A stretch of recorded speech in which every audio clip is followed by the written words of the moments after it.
आज प्रतिपालिका सभागृह भरवत आहे। लोकप्रतिनिधी नसल्यामुळे लोकांच्या समस्यांकडे दुर्लक्ष झाल्याचा आरोप मनसेने केलाय आणि याचमुळे प्रतिपालिका भरवून समस्यांवरती चर्चा करण्याचा घाटही मनसेने घातला। विविध राजकीय पक्ष संघटनांनाही मनसेने आमंत्रण दिलंय, मात्र भाजपने या सभागृहामध्ये सहभागी व्हायला नकार दिलाय। आज संध्याकाळी 5 वाजता बीएमसी समोर पत्रकार भवनामध्ये हे प्रतिसभागृह भरवण्यात आलंय। ठाकरेंच्या शिवसेनेला सुद्धा आमंत्रित केल्याने सहभागी होत नसल्याचं भाजपने पत्राद्वारे कळवलंय। आज संध्याकाळी 5 वाजता हा कार्यक्रम होणार आहे। अजय माने आमचे प्रतिनिधी आपल्याला माहिती देतील। अजय, कसं असणार आहे हे मनसेचं प्रतिपालिका सभागृह? कोण कोण उपस्थित राहील आणि कोण कोण येणार नाहीये?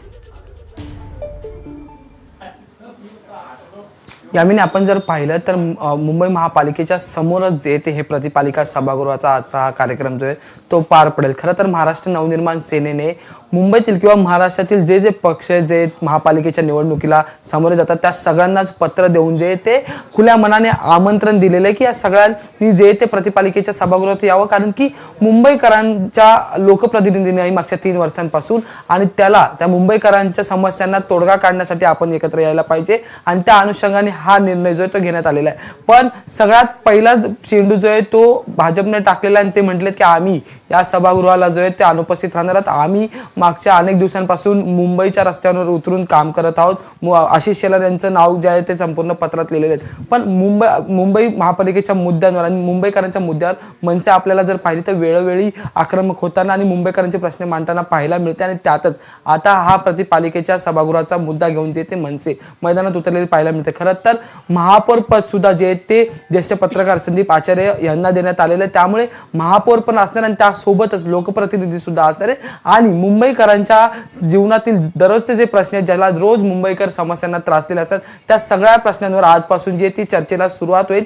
पण आता पहिला जो महत्वाचा पक्ष आहे महाराष्ट्रातला किंवा मग सत्ताधारी पक्ष आहे तो म्हणजे भाजप, तो येणार नाही। त्यामुळे आता पुन्हा एकदा राजकीय चर्चांना उधाण येऊ शकतं। त्यासोबतच जर आपण पाहिलं तर इतर पक्षांकडून जे ते अद्यापही काही रिप्लाय आलेला नाही। त्यामुळे आज संध्याकाळी कोण कोण उपस्थित राहणार हे पाहणं महत्वाचं ठरणार। यात सगळ्यात महत्वाचं म्हणजे की ठाकरे गटाला थेट आदित्य ठाकरे यांना सुद्धा पत्र देण्यात आलेलं आहे। काँग्रेससाठी मुंबईच्या अध्यक्षा वर्षा गायकवाड यांना पत्र देण्यात आलेलं आहे। राष्ट्रवादी काँग्रेस शरदचंद्र पवार यांच्या गटासाठी राखी जाधव यांना पत्र देण्यात आलेले आहे। अजित पवार गटासाठी सिद्धार्थ कांबळे जे मुंबईचे कार्याध्यक्ष आहेत यांना सुद्धा पत्र देण्यात आलेले आहेत। आणि आज सगळ्यात महत्वाचं म्हणजे की मुंबईकरांच्या ज्या महत्वाच्या जीवनाच्या अनुषंगाने ज्या रोजच्या समस्यांना मुंबईकर सामोरे जातो, तो म्हणजे रस्ते असतील, पाणी असेल, इतर ज्या समस्या असतील त्या समस्यांवर आजपासून चर्चा सुरू होताना पाहायला मिळेल। यामिनी, अगदी अजय, धन्यवाद या सगळ्या सविस्तर माहितीसाठी।